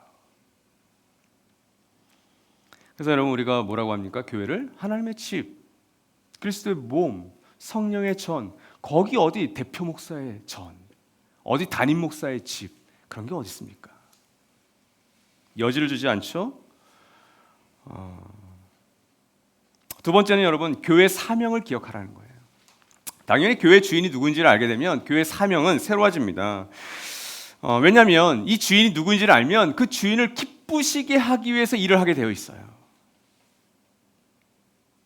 만약 우리 사역자들이 대표 목사인 저를 기쁘게 하기 위해서 사역을 한다면 제가 기쁠까요? 기쁠 수도 있을 것 같아요. 그러나 한계가 있습니다. 무슨 말인지 아세요? 전 그렇게 쉽게 기뻐하지 않아요. 어떤 한 일로 저를 기쁘게 하시면 저는 더 높은 기준을 그 다음에는 부과할 거예요. 당연하지 않아요, 여러분? 사람의 감정이 더 올라가게 돼 있어요. 저를 기쁘게 한다고요? 그거 다 잘못하면 아부가 되는데. 그 선이 너무 애매하지 않아요? 사람을 기쁘게 한다는 건 바로 그런 일이에요. 근데 뭐가 좋은 거예요? 그리스도를 정말 기쁘게 하는 사역자가 필요한 거예요. 하나님을 정말 열정적으로 사랑하고 하나님을 정말 기쁘게 하는 사역자가 사실은 저를 기쁘게 해요. 근데 그 기업의 CEO, 그 사람, 나의 상사, 그 사람을 기쁘게 한다고요? 여러분 착각하지 마십시오. 저도 그랬습니다. 제가 김영훈 목사님을 기쁘시게 하기 위해서 사역했을까요? 저는 실제로 많은 사역에서 우리 목사님을 기쁘게 했어요. 목사님 저를 좋아하세요. 근데 저는 반대도 많이 했습니다. 그분이 하신 게 다 맞는 게 아니니까. 착각하지 마십시오. 그분도 교회 주인이 아니세요. 저도 교회 주인이 될 수가 없어요. 여러분이 저를 향해서 대표 목사가 가장 바랄 수 있는 게 뭔지 아세요? 우리 목사님이 정말 하나님을 기쁘시게 하는 일에 정말 몰두하셨으면 좋겠다. 다른 거 별로 신경 안 쓰고. 그게 저를 위해서 해줄 수 있는 가장 좋은 중보일 것 같아요. 그러다 보면 이제 모험이 또 시작되는 거죠. 근데 여러분 그건 좋은 모험입니다, 사실은. 그러니까 여러분 왜 그러냐면 이 빌라델비아 교회가 우리가 살펴볼 때 이 선교의 문, 전도의 문, 구원의 문이 열려 있었다고 그랬죠. 그거 누가 여신 거예요? 주님이 여신 거예요. 그래서 이 빌라델비아 교회가 칭찬받았잖아요. 그 문을 통해서 하나님 나라의 백성이 된 자들이 수없이 일어났단 말이죠. 근데 라오디게아 교회는요, 그 문을 이 사람들이 닫아놨어요. 거의 닫혔어요. 어느 문까지 닫았어요? 자기들 문까지 닫았네요. 그래서 주님이 문 밖에 서서 두드리고 계시는 상황이 라오디게아 교회예요. 뭘 잊어버린 거예요? 사명을 잊어버린 거예요. 주인을 잃어버리니까 사명을 당연히 잃어버립니다. 그러니까 여러분 요한계시록 3장 20절 말씀은 새생명 전도 축제라든지 전도할 때 들고 나갈 말씀이 아니라 이건 무슨 말씀이에요? 회개하라는 말씀이에요. 내가 문 밖에 서서 문을 두드리고 있다. 누구든지 내 음성을 듣고 문을 열면 나는 그에게로 들어가서 그와 함께 먹고 그는 나와 함께 먹을 것이다. 이것은 회개를 종용하는 말씀인 거예요. 전도지에 들어갈 말씀이 아니에요. 이건 뼈아픈 말씀입니다. 나들모 꿈꾸는 교회 문 밖에, 우리 모든 가정교회 문 밖에, 우리 모든 개인의 하늘가족 문 밖에 예수님께서 문을 두드리고 계시는 거예요. 너가 열어줘야 내가 들어가. 어떻게 이게 그 전단지에 들어갈 그런 문구겠어요? 주님의 절규가 들리세요? 그 사파처럼 지금 주님이 예쁘게 치장하고 나서 예쁜 옷 입고 등불 하나 들고 문을 살짝 살포시 그게 아니죠. 회개 안 하면 촛대가 옮겨지는데, 회개 안 하면 진리의 말씀을 가지고 우리를 잘라내시는데, 그렇죠? 어울리지 않는 삽한 거죠. 그러나 찾는 이들에게는, 인생에 공허함을 안고 살아가는 하나님을 모르는 사람들에게는 너무나도 온유하고 따뜻하게 다가가시죠. 여러분 그리스도의 몸일 때 그 몸은 그리스도의 뜻에 순종하는 것입니다. 주님은 사랑하는 모든 이들의 마음에 들어가 당신이 주인으로 계시기를 원하고 계세요. 여러분 교회는 어떤 존재입니까? 바로 그 사랑하시는 대상들의 마음의 문이 열릴 수 있도록 우리의 문을 열어놓는 게 교회예요. 그래서 교회는 여러분 뭐 따뜻하게 환대하자, 이건 말이 되지 않아요. 교회는 원래 따뜻한 곳이어야 돼요. 원래 환대해야 되는 곳이에요. 원래 사랑이 넘쳐야 되는 곳이에요. 저는 나들모 꿈꾸는 교회가 그런 공동체가 되길 바라요. 다음 세대로부터 우리 작년에 이르기까지 그 누가 우리 공동체의 몸을 담그든 그런 하나님의 사랑을 좀 전하길 바랍니다. 이런 교회 사명은 어떤 훈련과 프로그램을 하는 게 아닙니다. 교회는 이 사명 정말 사랑하는 거예요. 정말 사랑하는 거예요. 마지막으로는 교회 유산을 기억하라는 겁니다. 계시록 3장 21절 말씀이 나와 함께 내 보좌에 앉게 해주겠다 이거잖아요. 이게 유산이에요. 근데 여러분 이게 정말 우리의 유산 같으세요? 우리의 상속물 같으세요? 눈에 안 보이잖아요. 기억하기가 너무 어려워요. 근데 여러분 믿음의 사람들이 이것을 너무 잘 알고 있었습니다. 그래서 우리가 히브리서 11장이 믿음장이죠. 이 히브리서 11장과 에베소서 말씀을 보면 이들이 어떻게 그 고난하고 어렵고 힘든 상황을 믿음을 지키면서 살아갔는지에 대해서 히브리서 기자는 심플하게 얘기하고 있어요. 이건 바울을 잘 알았던 사람의 서신이잖아요. 같이 한번 읽어봅시다. 히브리서 11장 10절 말씀 시작. 그는 하나님께서 설계하시고 세우실 튼튼한 기초를 가진 도시를 바랐던 것입니다. 누구 이야기일까요? 아브라함의 이야기입니다. 아브라함은 어떻게 너의 친척 본토 아비 집을 떠날 수 있었을까요? 모든 것을 내려놓고 갈 바를 알지 못하고 갈 수 있었을까요? 바로 이것 때문이었어요. 설계하시고 하나님이 설계하시고 디자인하시고 건축하실 튼튼한 기초를 가진 도시, 하나님 나라입니다. 그래서 우물도 버릴 수 있었던 거고요. 그게 아브라함이에요. 우리 모세를 한번 볼까요? 히브리서 11장 26절 시작. 모세는 그리스도를 위하여 받는 모욕을 이집트의 재물보다 더 값진 것으로 여겼습니다. 그는 장차 받을 상을 내다보고 있었던 것입니다. 장차 받을 상이 뭐예요? 바로 이 도시입니다. 그리스도와 함께 하나님 보좌에 앉을 바로 그 권세, 바로 그 상을 보면서 뭘 했어요? 그리스도를 위하여 받는 모욕을 재물보다 더 귀하게 여겼다. 에베소서 1장 18절이 바울의 이 상속과 관련된 유명한 말씀이죠. 같이 한번 읽겠습니다. 시작. 여러분의 마음의 눈을 밝혀주셔서 하나님의 부르심에 속한 소망이 무엇이며 성도들에게 베푸시는 하나님의 영광스러운 상속이 얼마나 풍성한지를 여러분이 알게 되기를 바랍니다. 바울은 진짜 에베소 성도들이 이걸 알기를 원했어요. 그래서 이 에베소서를 신학자들은 이것이 바로 라오디게아 교회에서 온 편지라고도 얘기를 해요. 이게 다 연결되거든요. 여러분, 우리가 어떤 건물이 있습니까? 건물 없습니다. 뭐 우리가 재산이 많은 것도 아닌 건 여러분 다 아실 거고, 뭐 앞으로 이제 우리가 영성센터가 생겨요. 어떤 영성센터가 우리의 재산이 됩니다, 그렇죠? 우리 나도 모든 교회들의 여러분 영성센터가 우리의 유산이 될 거라 생각하세요? 아닙니다, 여러분. 우리의 영성 훈련하고 제자 훈련하고 가정교회가 가서 좀 먹고 마시고 모일 수 있는 조금 편리함을 주는 거, 거기까지예요. 영성센터 우리의 유산이 될 수 없어요. 우리의 유산은 믿음의 사람들이 바랐던 바로 이 말씀 가운데 다 있습니다. 저는 저와 여러분의 눈이 정말 밝혀지길 바라요. 사도 바울의 그 눈에서 비늘이 벗겨진 것처럼 우리의 눈에 비늘이 벗겨지길 바라요. 그럼 어느 순간 여러분 돈 때문에 그렇게 아둥바둥하지 않으실 거예요. 집 때문에 그렇게 아둥바둥하지 않으실 거예요. 저는 그걸 부정하지 않습니다. 그거 우리한테 꼭 필요합니다.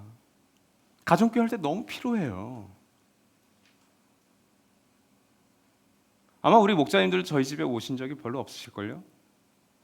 그렇죠? 저희 집 어디 사는지 잘 모르실 거예요, 그렇죠? 제가 저희 마을지기들, 뭐 저랑 너무 친한 동생이자 친구잖아요. 그 가정도 저희 집에 잘 초대하지 않아요. 저희 가정교회 식구들만 꾸역꾸역 오네요. 그러니까 저희 가정교회가 참 믿음이 좋은 거예요, 그 친구들이. 저희 집이 꽤 누추합니다. 그래서 누군가를 초청하기 너무 어려워요. 얼마나 제가 좋은 집이 그립겠어요. 소망하죠. 그런 집이 정말 있었으면 360을 늘 잔치할 것 같아요. 그러니까 여러분 집이 필요합니다. 집을 구하시다면 구하십시오. 어떤 방법을 써서라든 그것이 너무 건전한 방법이라면 잘 쓰세요. 30년 대출을 하시더라도 집을 구하세요. 아니 난 집 안 하고 평생을 그것도 너무 좋은 방법입니다. 그렇게 하시면 그렇게 하세요. 눈에 보이는 것도 우리의 유산이 될 수 없습니다. 하나님 정말 설계하시고 튼튼한 그 도시, 그 나라, 그것이 우리의 유산이에요. 그래서 저도 계속 그 눈이 열리길 바라요. 여러분 제가 나중에 2년 후에 집이 생기겠죠. 그럼 집값이 올라가는 것 때문에 그 시세판 보면서 야, 내 집값이 1억이 더 올랐대, 5억이 더 올랐대, 10억이 더 올랐대. 그걸 보면서 좋아할 대표 목사를 여러분이 좋아하시겠냐고요. 모르겠습니다. 내가 확신할 수는 없어요. 저 좋아할 것 같으니까. 우리가 이미 그 상속을 받은 자라는 게 중요한 거죠, 그렇죠? 사랑하는 여러분, 저도 사람의 인기와 인정을 좋아합니다. 그러니까 제가 오늘 이렇게 달고 온 거잖아요. 근데 사실 아까 떼려고 그랬어요. 근데 떼는 방법을 모르겠어요. 5분 동안 떼는데 안 떼져요. 돌려보고 뺀데도 계속 그냥 삐뚤어져가지고. 네, 여러분 주님의 인정과 주님의 인기면 사실 충분합니다. 여러분 물건도 한낱 작은 물건도 설계자의 목적과 사용자의 쓰임새가 있어요, 그렇죠? 일단 여러분 교회는요. 교회 주인이 있습니다. 그 주인이 사용하고 싶어하는 사용처가 있어요. 사명이 있어요. 근데 교회를 사용하고 그냥 버리시는 게 아니에요. 우리에게 뭘 주셨어요? 유산을 이미 주셨어요. 그 다음에 놔두면 꿈꾸는 교회가 그 주님의 것으로 사용되는 건 맞습니다. 그리고 그렇게 달아지고 사역할수록 우리에게 주어지는 유산은 훨씬 더 선명해지실 거예요. 그 일에 저도 앞장서겠지만 우리 목자님들과 우리 모든 하늘 가족들이 함께 그 길을 가셨으면 좋겠어요. 그리고 그 유산을 지금부터 바라봅시다. 이 시간 우리 1분간 주어진 말씀 기억하면서 잠시 묵상하도록 하겠습니다.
네, 지금 우리 마무리된 예배 시간입니다. 여러분 보내드린 구글 링크에 혹은 주보에 있는 QR 코드를 찍으셔서 오늘 들었던 말씀, 특별히 우리가 지금까지 7교회를 다 살펴봤는데 나중에 꿈꾸는 교회를 향한, 또 우리 가정 교회를 향한, 또 여러분 개인을 향한 하나님의 어떤 도전과 격려와 위로, 또 책망과 어떤 조언들을 우리의 글로 한번 표현해 봅시다. 우리 마무리된 예배 시간 함께 갖습니다.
네, 시간 우리 함께 드리는 찬양으로 우리 함께 찬양합시다. 사랑하는 여러분, 라도의 교회 그 문 밖에 예수께서 서 계시는 것은 그게 은혜예요. 회개할 기회가 있다라는 것, 회개할 대상이 있다라는 것, 그것이 은혜입니다. 우리 함께 이 찬양으로 함께 고백하며 나아갑시다. 예수 하나님의 마음 아들, 예수 하나님의 아들, 말씀으로 오신 주, 그 말씀을 믿는 자들마다 새로운 마음 주시네. 예수 하나님의 본체, 예수 하나님의 본체 사랑으로 오신 주 그 사랑이 날 찾아오셔서 새로운 마음 주시네. 우리의 마음 돌이켜 주의 말씀 앞에 나와 모든 우상들 다 버리고 하나님만 경배하네. 새로운 마음 주시고 주님의 성령을 부으사 우리 안에 굳은 마음 채하여 주님의 마음 주소서. 그리하여 내 삶이 주의 말씀 안에 거하며 주의 영광 주의 나라 드러나는 삶대. 새로운 마음 주시고 새로운 마음 주시고 주님의 성령을 부으사 우리 안에 굳은 마음 채하여 주님의 마음 주소서. 그리하여 내 삶이 주의 말씀 안에 거하며 주의 영광 주의 나라 드러나는 삶 되게 하소서.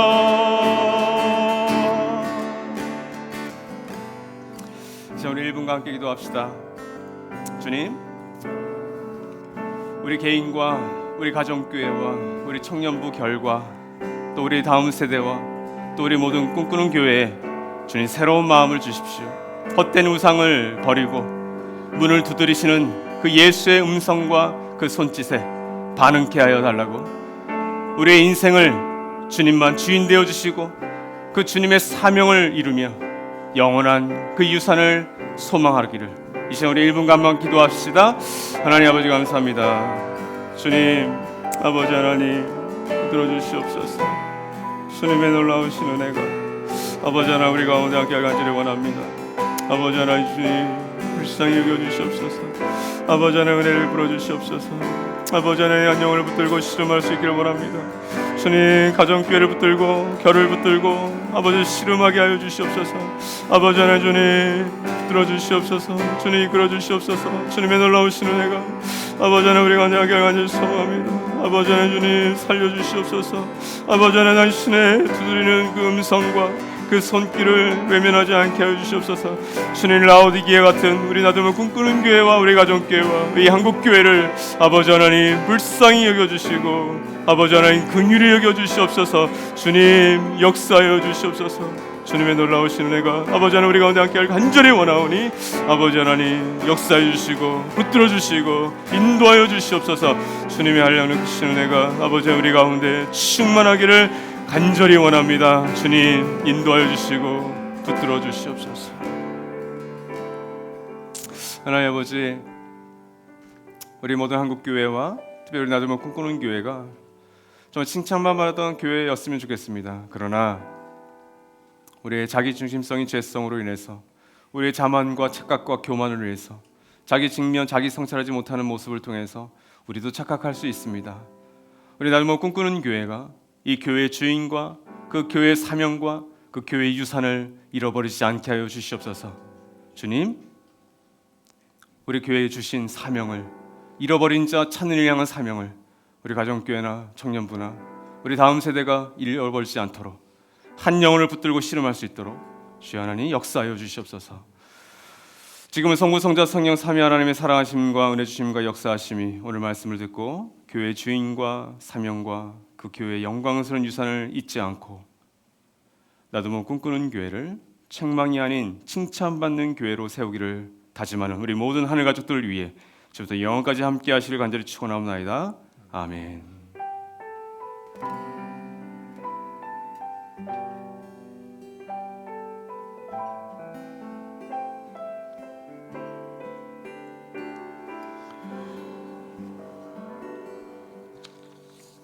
네, 예배를 마쳤습니다.